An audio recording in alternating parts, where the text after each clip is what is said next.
Hi guys, welcome to GV's Academy. In this video, I'll show you how you can log in into your cPanel account in very easily, very quickly. And there are three ways that we can log in into your cPanel account. And let me show you, let me explain you first with a slide, and then I can show you how to do it. So the first method is you just need to add /cPanel in your address bar. Right, as you can see from this example here, this is the domain name. You just need to replace this domain name and add this cPanel in the address bar. And the second method is you can log in via port numbers. So generally cPanel uses this 2082 or 2083 depending upon your host. This will be valid, and you can try to log in via this port number. You just need to replace your domain name here and just add column 2083 or 2082 in your address bar and hit enter. And the third method is you need to add cPanel dot before your domain name. In sense, it's a subdomain, and via subdomain you can log in into that. And as you can see, you need to add https cPanel dot domain name. That's it, your domain name. The domain name text here has to be replaced from your domain name in the address bar and hit enter. And these are the three most popular way to log in into your cPanel account. And some web hosting companies also allow you to log in into your cPanel account from their portal, from a billing portal, right? So every GoDaddy or Bluehost or HostGator, anything it might be. So if you log in into the customer panel, once you purchase the hosting, you can log in into the cPanel from there as well.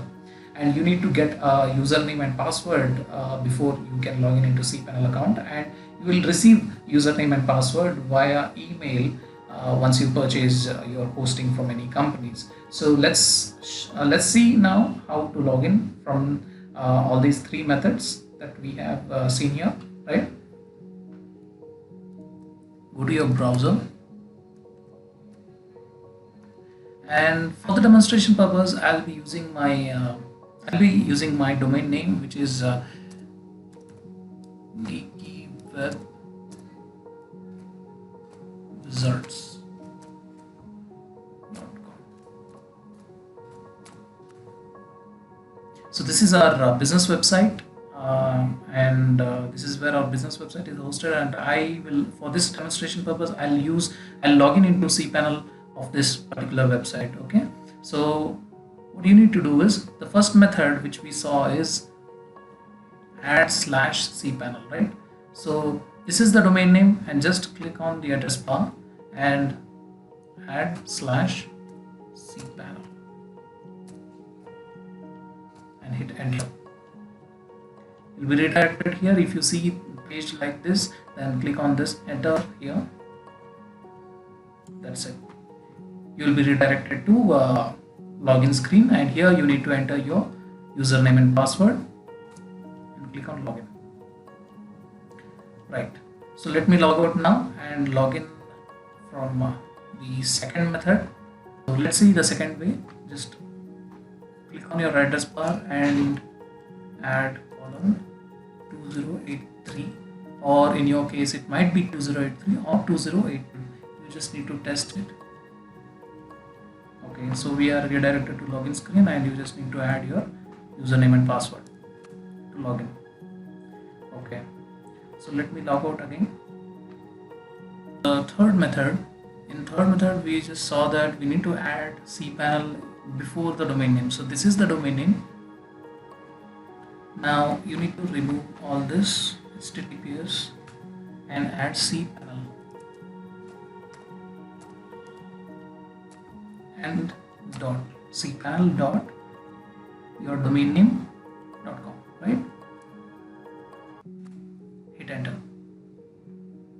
Right, you are redirected to login screen, and with your username and password that has been provided by your web host, you can click on login and enter your login screen. In our next video, we will see how